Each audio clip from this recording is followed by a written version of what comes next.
It's 6 p.m. in London. This is The World Today with Marianne Mashiri.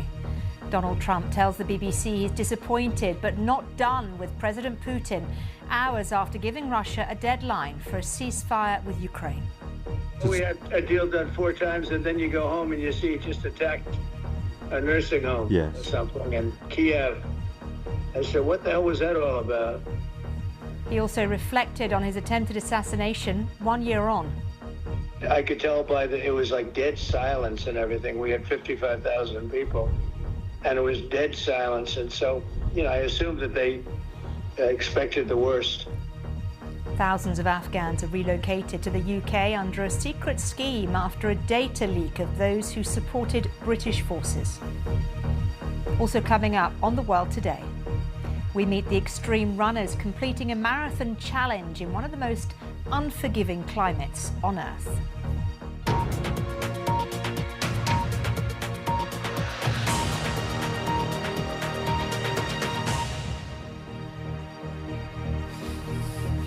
Hello and welcome to The World Today on BBC News. Now, imagine you're asleep, you're enjoying a well-earned rest, when suddenly the phone rings. It's the leader of the most powerful country in the world, and he wants to speak to you. Well, that's what happened to our chief North America correspondent, Gary O'Donoghue, last night. Gary had been trying to secure an interview with the US president for some time and had almost given up hope when he was woken up at home by a phone call from the White House. Initially, he spoke to the White House spokesperson, Karoline Leavitt. I'm here with the president. Here you go. Mr. President. Hi, Gary. How are you? There you go. In this exclusive telephone interview for the BBC, Donald Trump said that he disappointed with Vladimir Putin, but isn't done with him yet when it comes to trying to secure a peace deal in Ukraine. He also endorsed the NATO military alliance, despite having once branded it obsolete. The interview over the phone lasted for 20 minutes. Here's Gary's report. Well, it happened very quickly, and it was, beyond quick, actually. And so I had to let him know I was okay, which is what I did. That's why I tried to get up as quick as possible. They had a stretcher ready to go. I said, no, thank you. Did it change you? What happened? I don't like dwelling on it, because if I did, it would be, might be life-changing. I don't want it to be that. It was a crazy moment. But I went on to win the presidency. We're having a great presidency. One thing I was keen to ask you is, these world leaders, they do treat you differently to the way they treated you first time around. Yeah. Why do you think that is? Well, I think they think it's maybe not all luck. It's like they think there's a lot of talent involved. When you do it twice, it's a big difference. I also think that, over the years, they've gotten to know me. This is not an easy crowd to break into, you understand. I've gotten to know them over a period of years, and I think they've come to respect me and my decision-making. You mentioned that Russia was one of the things that was still problematic. You've said you were 4 times close to a deal with Putin. Yeah, I thought I had a deal 4 times. Are you done with him? I mean, I know that sounds a simplistic thing. But I'm disappointed in him. But I'm not done with him, but I'm disappointed in him. How do you get him I thought we had a deal done 4 times, and then you go home and you see it just attacked a nursing home or something in Kiev.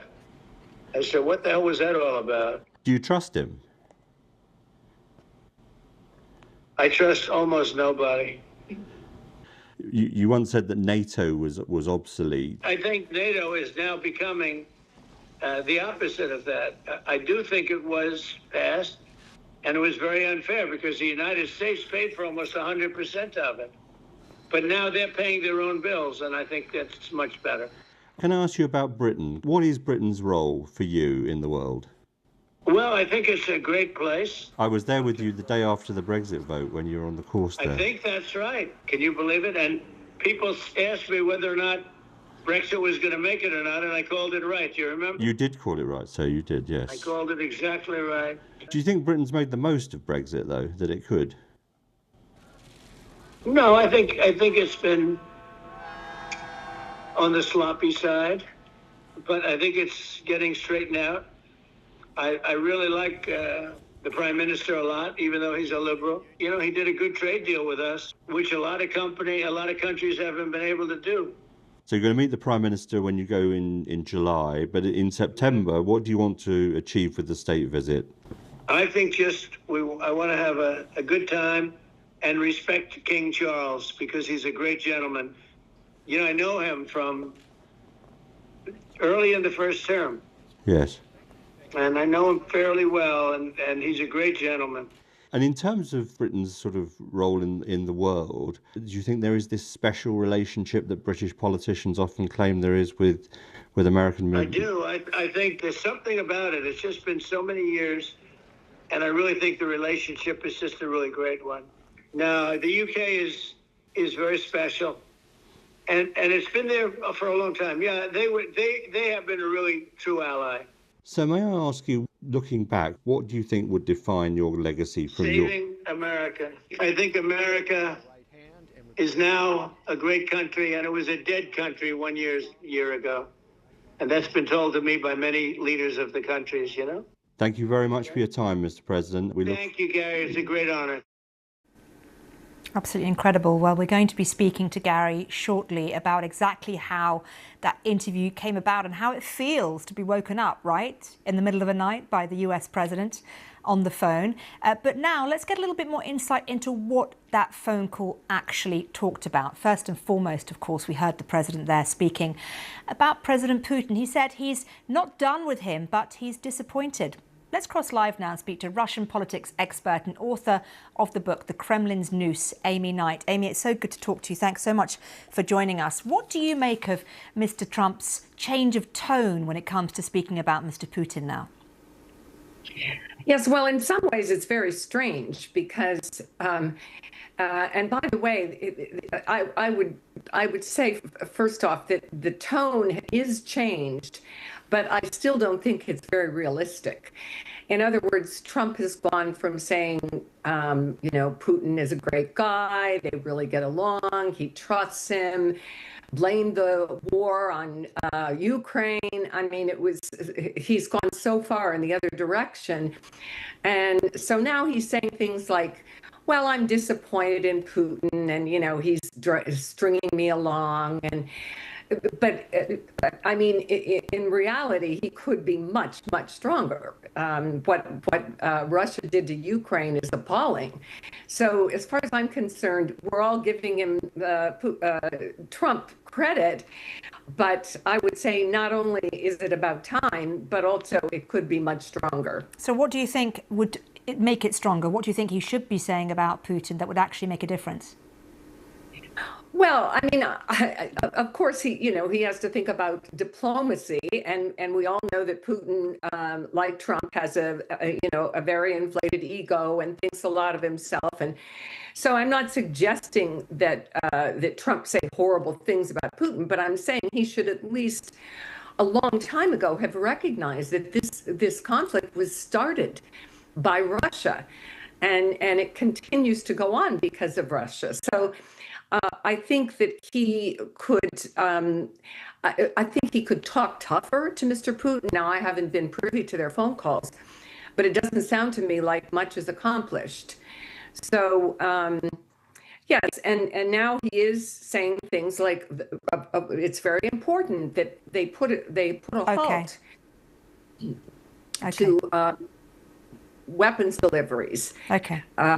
Amy, thank you so much for that. I'm sorry, there's a slight problem with your line. It just keeps cutting in and out. So I'm going to say thank you so much to Amy Knight. Apologies for that line to viewers.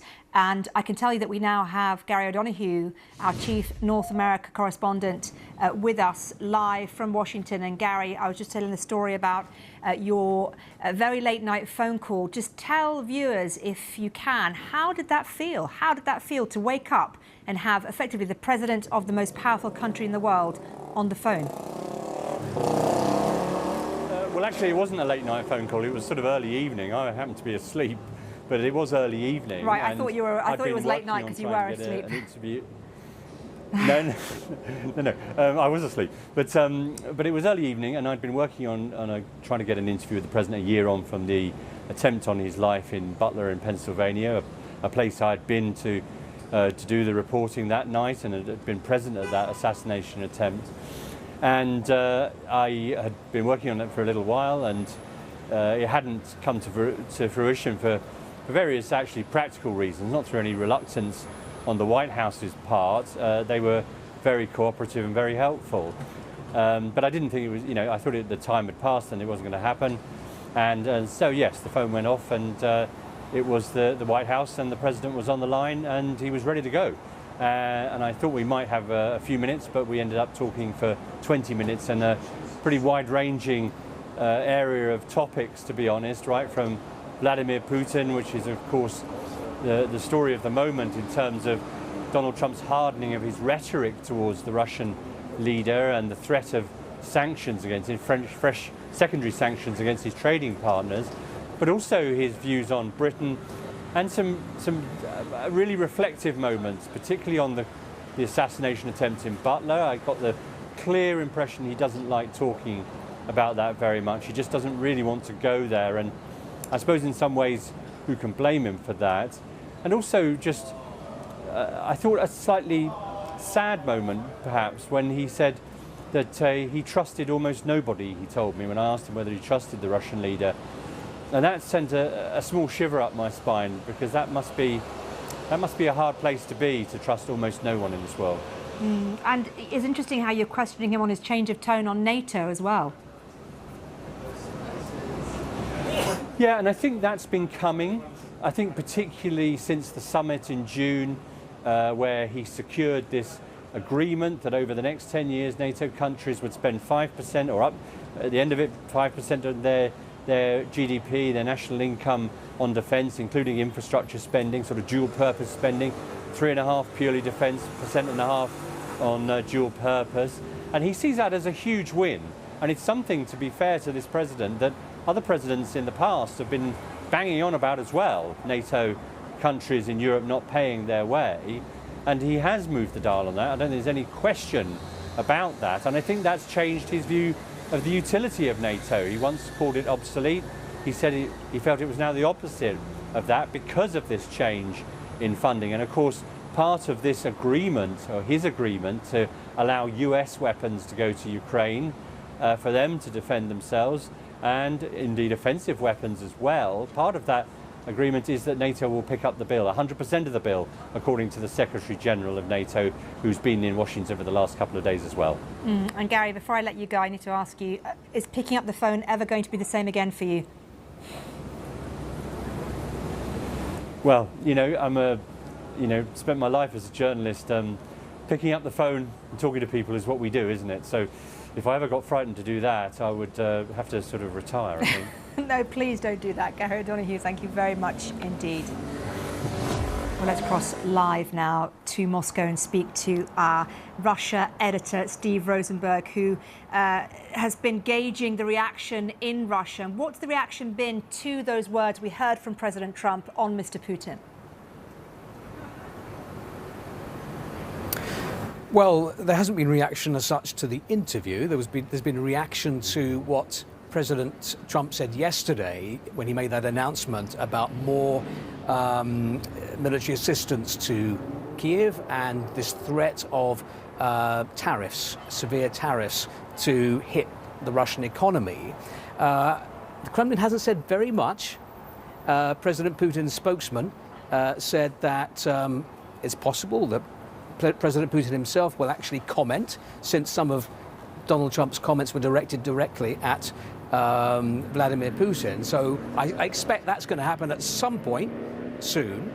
But the message from the Kremlin today was that the decisions taken by the United States and by President Trump and by NATO send a signal to Kiev, not to end the war, but to continue the war. The Kremlin made no mention, however, that in 2022 it was Russia that launched a full-scale invasion of Ukraine.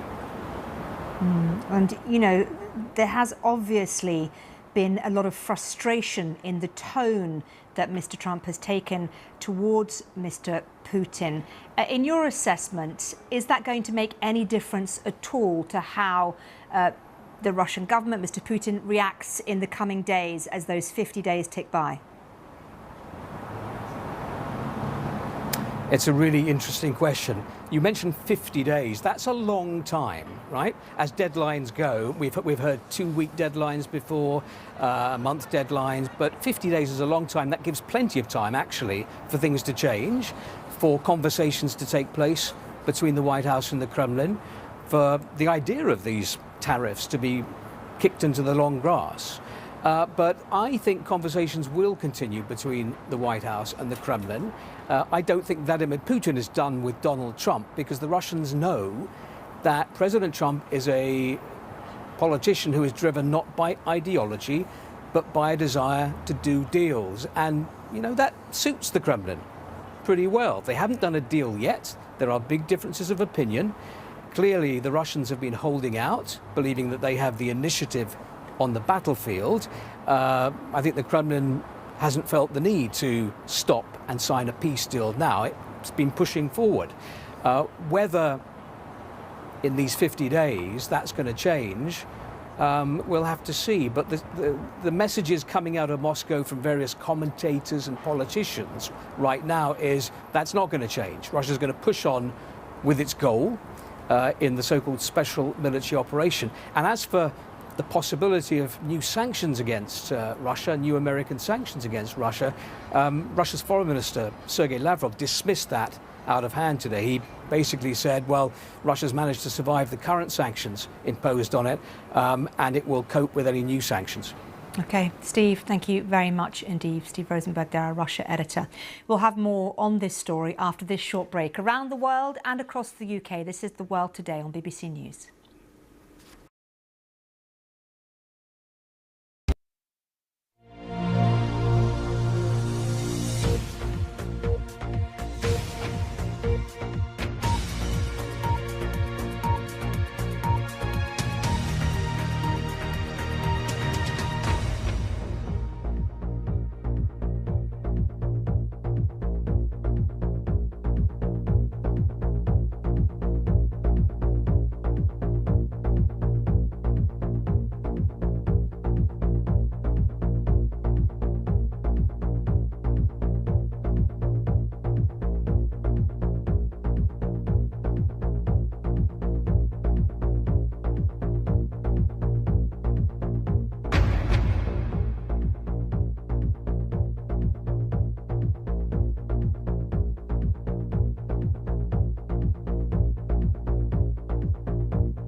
Let's go back now to our top story and those comments by President Trump in that exclusive interview with the BBC. Now, remember, in that interview, President Trump expressed his frustration at President Putin and the way in which a peace deal has evaded the United States. He talked about the number of times that he's tried to make some sort of deal with Russia. He also talked about NATO, and Gary pushed the president to speak a little bit more about NATO. In the past, he said that NATO was not something that was fit for, up to standard, but he seems very much to have changed his tone in that interview. And I want to speak now to former Director of European Affairs at the White House National Security Council, Dr. Tori Taussig, about all of this. Tori, it's so lovely to speak to you. Thank you so much for waiting patiently for us to come to you on The World Today. Let me ask you, first of all, for your reaction to what we've seen from the president over the last few days, not only in that interview with Gary, but also in that Oval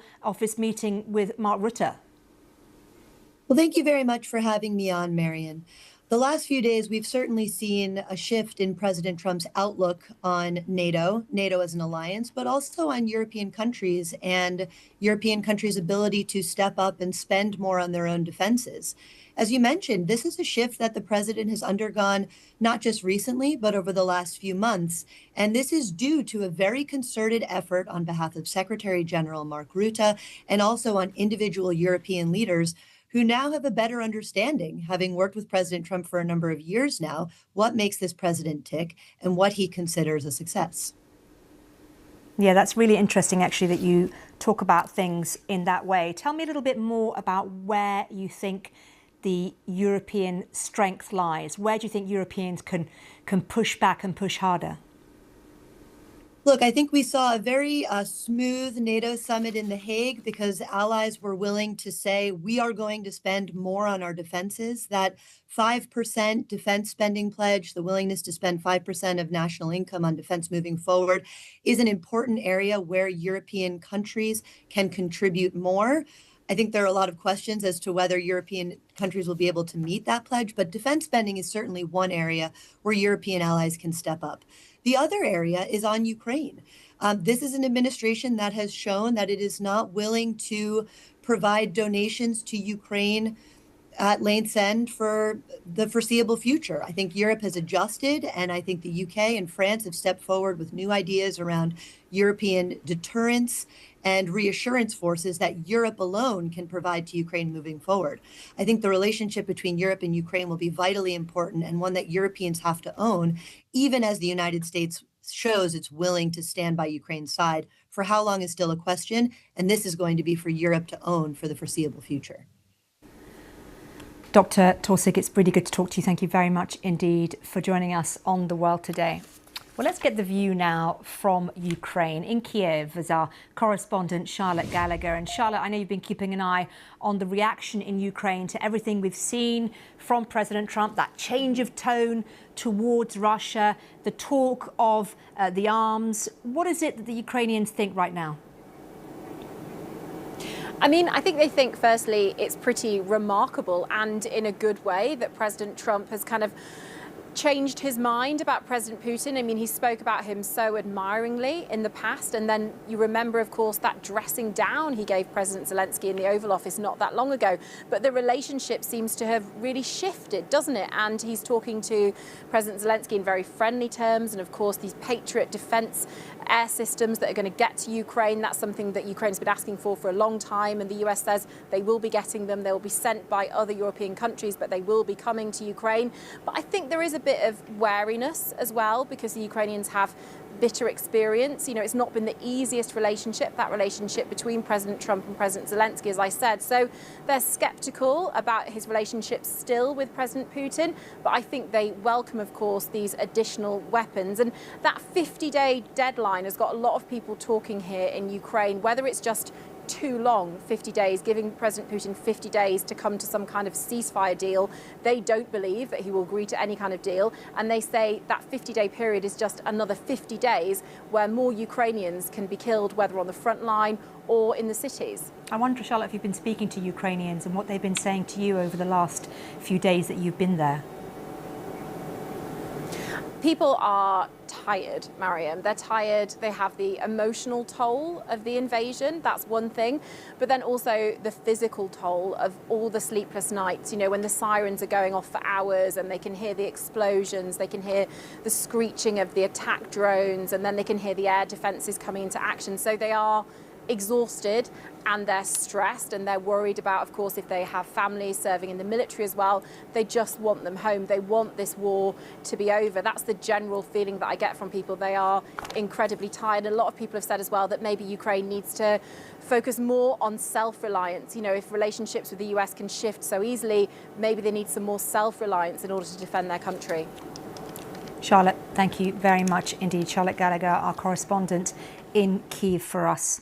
Well, we're just taking you to these live pictures of Joint Base Andrews, and you can see there the United States of America sign on that helicopter. President Trump is about to exit the helicopter. He's about to step off. He's attending an AI summit, I've been told, and it'll be interesting to see whether or not he says anything as he comes out of the chopper. But he has been, as we mentioned, talking quite a lot about all matters, political and geopolitical, to our correspondent Gary O'Donoghue. And for those of you who haven't been watching BBC News intently, the main takeaways from what Mr. Trump has said in his exclusive interview to the BBC earlier was that he's disappointed but not done with President Vladimir Putin. Some strong words there in terms of the way the American president thinks of the Russian leader. And as we see there, the steps being lowered, we're expecting the president to step out any second now. The president also was pressed by Gary on whether he trusts the Russian leader, to which he replied, "I trust almost nobody. We've also heard actually today that President Trump has said he is going to be meeting the British Prime Minister Keir Starmer during a trip to Scotland. The White House said Mr. Trump plans to visit both his Turnberry and Aberdeen golf properties on a trip expected to last from July 25th to July 29th. So that's the President's trip to Scotland. But for now, the President has taken this short trip to Joint Base Andrews, and as we edge ever closer to the break of our show, let's go now to listen to a little bit of what the President said a few minutes earlier before getting on the helicopter. Pittsburgh, we're going to be touting about, actually, it's going to be numbers like nobody's ever heard before. It's mostly to do with AI. We have tremendous investments being made, literally trillions of dollars of investments being made in our country on AI, artificial intelligence. I don't know if the word artificial is a good word, but that's the word. That's what they've chosen. So I think we're going to have a very successful trip. We had a good call with the Texas congressman this morning, as you probably heard, and that went very well. And do you have any questions? Yeah. Your reaction to the latest numbers from the Labor Department saying that inflation will be slightly. Very slight. Essentially, they were exactly as anticipated. Very low inflation. So what you should do is lower the rate. The Fed should lower the rate immediately. We had a big win with the Supreme Court on the Department of Education. We want, as you know, we want to bring education back to the states, take the federal government out of it. A little tiny bit of supervision, but very little, almost nothing, like to make sure they speak English. That's about all we need. But, well, we have school choice, and we're getting school choice approved all over the country. We just got it done in Texas, and school choice is the answer. Yes, I see. Well, at the end of 50 days, if we don't have a deal, it's going to be too bad. Well, the tariffs are going to go on, and other sanctions go on.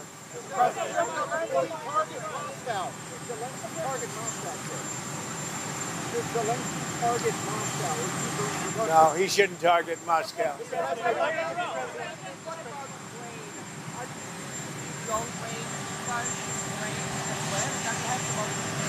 No, we're not looking to do that. Mr. President, why are you giving Mr. Putin 50 additional days to prosecute his war against? Oh, I don't think 50 days is very long, and it could be sooner than that. I don't think 50 days is very long. Mr. President, you should have asked that same question to Biden. Why did he get us into this war? You should ask that question. Yeah, and what did he tell you? Why did he get us into this war? You know why he got us in? Because he's a dummy, that's why, and you don't cover it right. But you should be asking that question to Biden. Why did he get us into this war? Because he's incompetent. It would have never happened if I were president. Go ahead. So we made a deal with Indonesia. I spoke to their really great president, very popular, very strong, smart. And we made the deal. We have full access to Indonesia, everything. As you know, Indonesia is very strong on copper. But we have full access to everything. We will pay no tariffs. So they are giving us access into Indonesia, which we never had. That's probably the biggest part of the deal. And the other part is they are going to pay 19%, and we are going to pay nothing. I think it's a good deal for both parties. But we will have full access into Indonesia. And we have a couple of those deals that are going to be announced. India basically is working along that same line. We're going to have access into India. And you have to understand, we had no access into any of these countries. Our people couldn't go in. And now we're getting access because of what we're doing with the tariffs. So they're paying 19%, and we are not paying anything. And they're going to give us full access into Indonesia. Now, Indonesia has some great product, and they also have some very valuable earths and various other materials. One of the things, as you know, they're known for is very high quality copper, which we'll be using. Mr. President, do you believe your tariffs might have led for inflation to increase last month? Do you think they had any role? Well, we had very little inflation. I don't know. Who do you work for? USA Today. What? USA Today. Oh, well, they wrote me a beautiful article the other day, so I can't get angry at you. USA Today just wrote a very good article about me. What's that all about? So I can't get angry at you. No, there was very little inflation, as you know. The numbers were very good, very much inside the margin. So we've had no inflation. All we have is we're making a fortune. We are taking in hundreds of billions of dollars. You saw we had a surplus of $25 billion last month, which we haven't had in many, many years.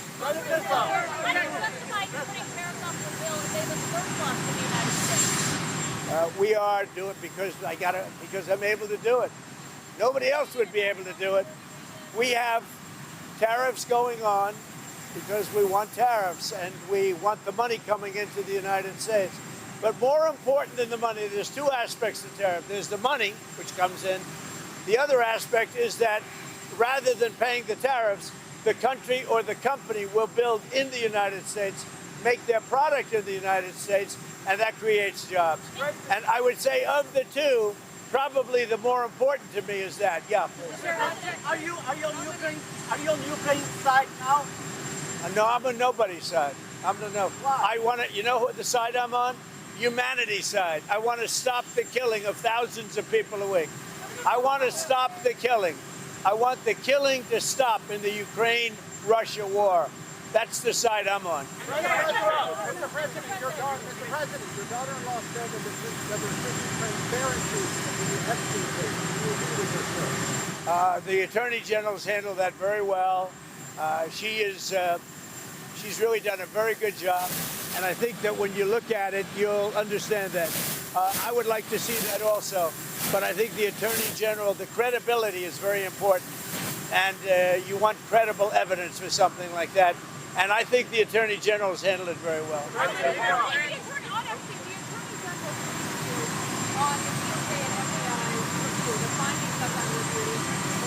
On what? On what? On what subject? Okay. A very, very quick briefing. Yeah.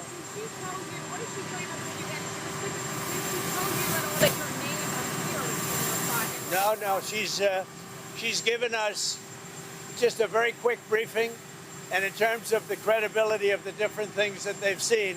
And I would say that, these files were made up by Comey, they were made up by Obama, they were made up by the Biden we went through years of that with the Russia hoax, with all of the different things that we had to go through. We've gone through years of it, but she's handled it very well.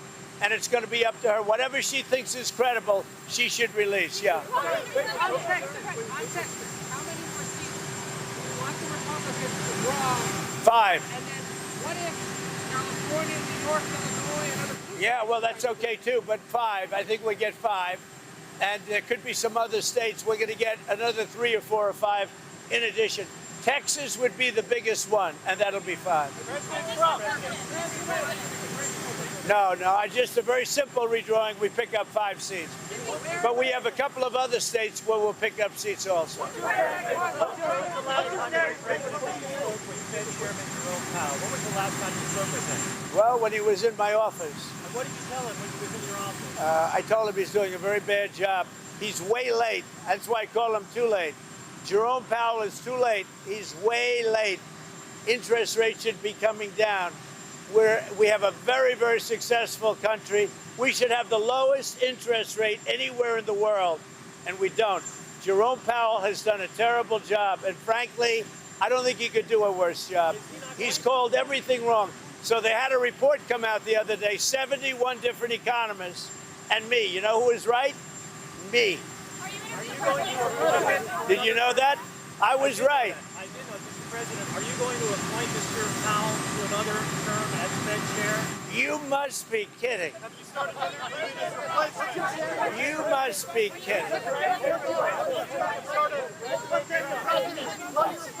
That's a funny one coming from you. You had to waste a question like that. Are you still negotiating with the EU? Are you still negotiating with the EU? No, we are talking to the EU, and we're making progress. But look, you know, we already have a deal with the EU. It's called the letter that was sent out. I think it was 30%. That's the EU. But we, at the same time, we are talking to them. No, go ahead. Well, Mr. President, your reaction to Andrew Cuomo staying in the New York City mayor's race. Andrew Cuomo staying in the New York City mayor's race. I think he should stay. I think he has a shot. Would you prefer him over... Well, I don't want to say. You know, I'm a Republican. He's a Democrat or an independent. No, I think Andrew would have a good shot of winning. He's got to run a tough campaign. He's, you know, he's running against the communists. I would think that he would have a good shot of winning. Steve, go ahead.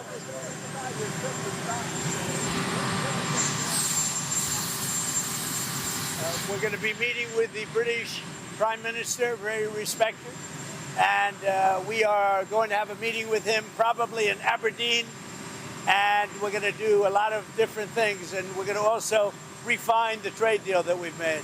So we'll be meeting mostly with the, at probably one of my properties, or maybe not, depending on what happens, but we'll be in Aberdeen in Scotland, meeting with the Prime Minister. Do you have a message for the EU? Mr. President, do you have a message for the EU if they retaliate to your tariffs? Well, I don't know how they can retaliate. You know, they've made a lot of money. They've treated us very badly, but now they're treating us very nicely. And I think we'll end up, I think everybody's going to be happy with the EU. Are there any plans to meet with Pope Leo and introduce yourself? Not a plan. I would do it. I have a lot of respect. I really like his brother. His brother is a major, serious Trumper. You know that. He's MAGA all the way. I like the Pope's brother, and I think I'd like the Pope. But the Pope's brother lives in Florida. I met him, and he is MAGA. He's got MAGA signs all over the house. He likes Trump, and I like him. How about you?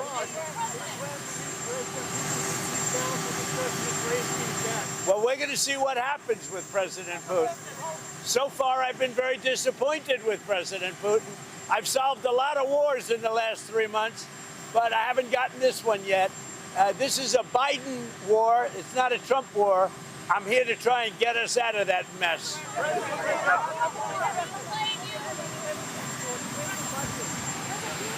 Any messages for what? Yeah, go ahead. Do I have a what?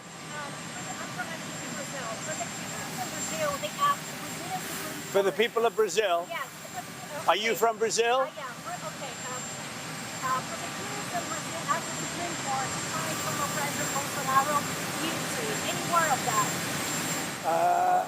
He's going to trial now, right? Yes. When is that trial starting?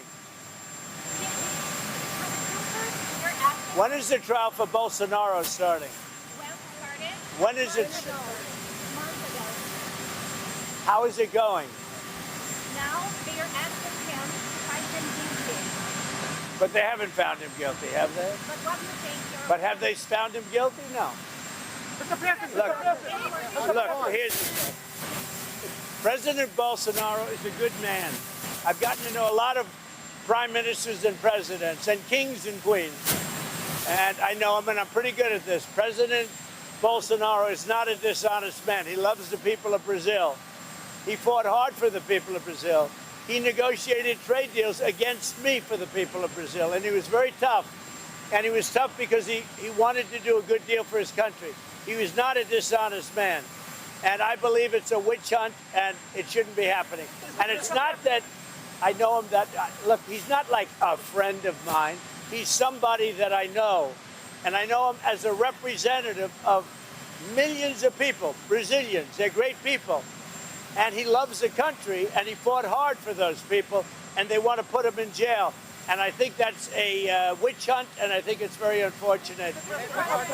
And nobody's happy with what Brazil is doing, because Bolsonaro was a respected president. Very respected. You say that you want Adam Schiff brought to justice. I would love to see him brought to justice. I'll tell you what, I think Adam Schiff is one of the lowest of the low.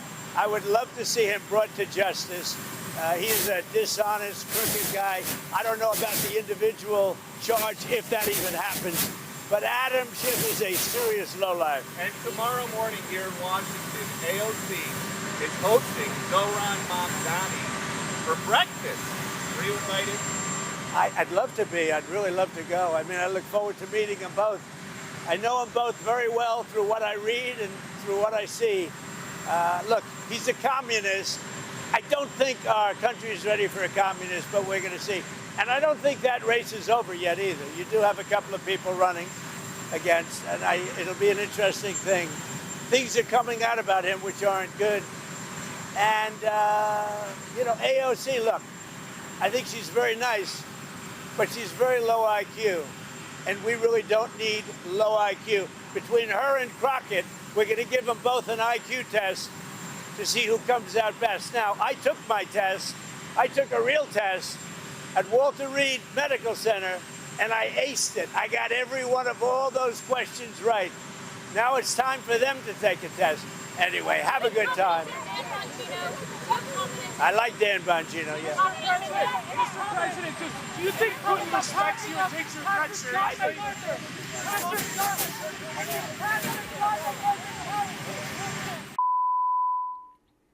Well, that's my cue to get in there, I think. Interesting chat, right? Wide-ranging, right, from President Trump. Let's just fill you in on some of what he had to say. So they started off asking him about the Education Department. Remember, the US Supreme Court on Monday cleared the way for Mr. Trump's administration to keep going with its dismantling of the Department of Education. It's all part of his bid to basically shrink federal government's role in education. He was talking that up and calling it a victory. He was asked about the ceasefire request with Russia, the 50 days that the US has given Russia to agree a ceasefire. And he said, look, it's not that long. He was asked about the length of that ceasefire deadline. He was quite openly he called President Biden a dummy, and he called him incompetent as well, to put it lightly. He also was asked about inflation. Now, we had those annual inflation figures in the US. Inflation's up to 2.7% in June from 2.4%, but he didn't seem worried about that. Many analysts saying that the cause of that inflation is the impacts of those tariffs that, again, he was asked about. But he seemed very relaxed about inflation and said that the inflation rate was still inside the margin, in his own words. He also talked about the UK. He said he's going to be meeting the British Prime Minister, Sir Keir Starmer, in Aberdeen. Now, remember, I mentioned earlier he's coming to Scotland between the 25th and 29th of July. He'll be visiting his golf sites there, his golf clubs, I think they're called. He said he's going to refine the trade deal made with the US. He was also interestingly asked about the Pope, whether he'd be meeting Pope Leo. And he said that he thinks he likes the Pope, but he really likes the Pope's brother. He said the Pope's brother is MAGA. He supports President Trump, and that he really, really liked him. I think those are some of the highlights. He was also actually asked about Ukraine. Someone asked him, whose side are you on in the Ukraine war? And he said very clearly, at the beginning, I'm on no one's side. And then he said, actually, I'm on humanity's side, nobody's side. He said the killing needs to stop the killing. We'll bring you, of course, a little bit more on that as and when we get it. But let's take a little bit of a breather, a bit of a break now. Around the world and across the UK, this is The World Today on BBC News.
The UK government has announced that it had to set up a secret scheme to relocate thousands of people from Afghanistan after a British official inadvertently leaked their personal details.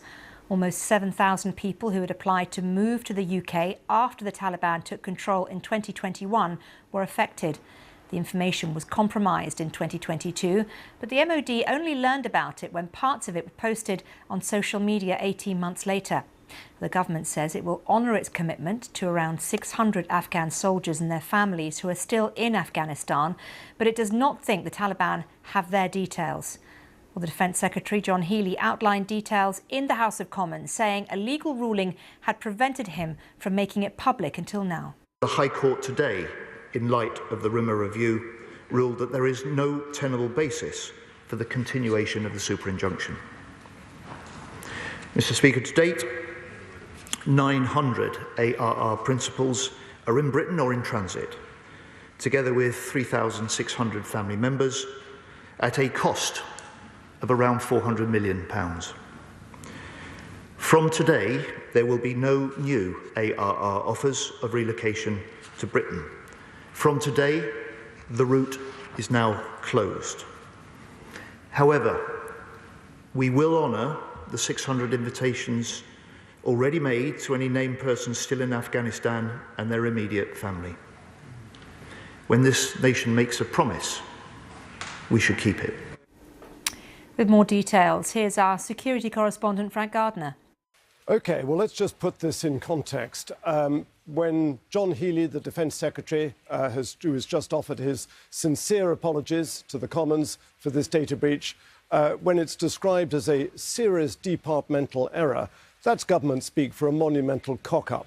An unnamed individual committed what's known as an unauthorised data breach in February 22, and he leaked, we don't know deliberately or otherwise, it wasn't a cyber hack, but he leaked a spreadsheet with the names of thousands of Afghans, many of whom were potentially at risk of retribution by the Taliban, who, if you remember, took over the whole of Afghanistan in the summer of 21. So this occurred in February 22. It was only discovered a year and a half later, in August 23. A super injunction was slapped on it to make sure nobody reported this. That super injunction's only been lifted today. Now, a very large number, thousands of Afghans have made it safely to the UK. Several more thousand are on their way.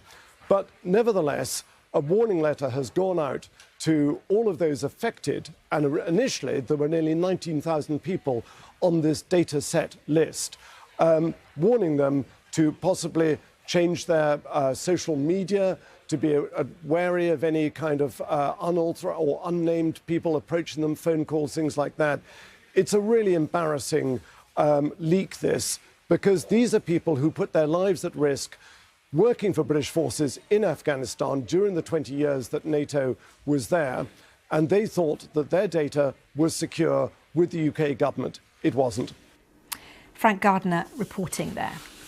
Researchers have shown for the first time interaction between plants and an animal based on sounds made by the plant. The team found that female moths avoid laying their eggs on nearby plants if they made sounds associated with distress, indicating they may be unhealthy. The sounds are outside the range of human hearing, but can be perceived by many insects, by bats and even some mammals. With more, here's our science correspondent, Pallab Ghosh. This is a sound a grapevine makes after it's been cut. It's normally outside the range of human hearing, but the frequency has been adjusted to allow us to hear it. And here's a tomato plant gasping because it doesn't have enough water. And this is what we hear from wheat when it's drying out. These silent screams of the plant world were recorded using special microphones by these Israeli researchers 2 years ago. Now they've discovered something even more amazing, that insects not only hear these sounds, but act on them. This is the first demonstration ever of an animal responding to sounds produced by plants. Okay, in this case, it's an insect. And in the behavior that we see is egg laying. So it's a decision of a moth where to lay its eggs, which is a super crucial decision for a moth. The researchers found that moths avoided laying their eggs on plants if they made sounds they associated with distress, indicating the leaves might be unhealthy. The discovery opens up the possibility of an invisible ecosystem between plants and animals based on the secret sounds they make. Oh, we could definitely learn a lot more from this. It does appear to be something that is slightly new. Just the fact that plants are giving off noises when they're under stress is relatively new. And then finding out that insects can actually use that information to make choices is an exciting new area of research. The researchers will now investigate the sounds of different plants and whether other species make decisions based on them, such as whether to pollinate, hide inside or eat the plant. They'll also consider whether plants can pass information to each other through sound and, crucially, act in response, such as conserving their water in drought conditions. Pramod Ghosh, BBC News. Now, the marathon is considered to be one of the greatest challenges in athletics. There are famous marathons all over the world, including, of course, the London Marathon, the Boston Marathon and the Tokyo Marathon. But there's also a marathon at the North Pole. Did you know this? As the BBC's Tim Ullman explains. You'd imagine running 26 miles or 42 kilometres would be hard enough in a normal climate. Try doing it in temperatures of -8 degrees Celsius. That's exactly what 91 competitors from 22 countries had to face in the annual North Pole Marathon. Not a pair of shorts in sight, for obvious reasons. The course consists of snow, ice and, perhaps thanks to climate change, some slush. Refreshments are provided. This is whiskey. So it all seems pretty civilised. Britain's Oleg Polintsev won the men's race in a respectable time of 3 hours, 43 minutes and 25 seconds. That was a great run. Well, it was not easy, but it was a fun run, actually. I enjoyed it. America's Becca Pizzi was the first woman to complete the race in 4 hours, 46 minutes and 26 seconds. By far the hardest race I ever done, but I just put my head down and took 1 mile at a time and just tried to stay focused and in the zone and get it done. And here we are in the Arctic Ocean. It's just so beautiful. I feel so lucky to be here. A feeling that was not universally shared. Well, that was disgusting. Everyone gets a medal and preferably a hot drink. Tim Ullman, BBC News. Amazing. And you saw there Becca Pizzi, who ran as the first woman to complete the North Pole Marathon. And I'm very excited to say that Becca joins me now from a boat in the North Pole. Becca, it's such a pleasure to talk to you. Thanks for joining us. And just please explain to viewers at home, what is it that compels you to run a race that is so clearly so difficult? Yeah, thank you so much for having me. This has been my bucket list marathon. I've had it on my radar for 7 years. I'm from the US. I have run all the world majors, a marathon in all the 50 states and a couple of Ironman World Championships. And I really have been dreaming about this race, running on the Arctic Ocean for the past 7 years. So it's been a dream of mine to be here. Tell me a little bit about the practicality. So what kind of shoes are you wearing in that kind of weather? Does the snow impede your running? Do you get hot running in the North Pole, or are you constantly cold? How does this all work? Yeah, so you're up against all of the elements, wind, slush, freezing temperatures, uneven terrain, but you know that when you sign up. So coming out here, it's 50-lap course, 26.2 miles in 0 degrees Celsius. It's cold and windy, but you just take 1 lap, 1 mile at a time. The highs are really high, the lows are really low. I ran in a life vest, which was a requirement because you're running on the Arctic Ocean. So that was a first time for me, but I did wonder what that orange life vest was doing. Did anyone fall through into the ocean? Nobody fell through. There were parts that were definitely slushy that made me a little bit nervous, but we're in excellent hands with the owner, Oliver at Runbuck. So I felt safe and I had so much fun and I broke the Guinness Book of World Records. So you did. That's just so brilliant, Becca. How does that make you feel? How do you feel now that you've done it? You did it so brilliantly and you're a world record holder. It feels like all my hard work has paid off. So I really worked really hard over the past years. And running in New England temperatures, I was mentally and physically prepared to come and race. So what next for Becca Pizzi? Now that you've done this, where is there to go? I love the World Majors and maybe, who knows, I really am drawn to the Ironman, the run, bike and swim events. So more of those, definitely. Okay, well, Becca Pizzi, it's been lovely to talk to you. And you're on a boat in the North Pole. Where are you headed now? Just let my viewers know. Back to 4 days to get to the North Pole. We're 4 days back to Norway, where we'll head on to Paris and go home to Boston. Fantastic. Well, Becca Pizzi, congratulations on your run, on your world record, and on completing what clearly is such a hard endurance event. I take my hat off to you. Well done. Thank you very much. You've been watching The World Today on BBC News. Thank you so much for your company. Bye-bye for now.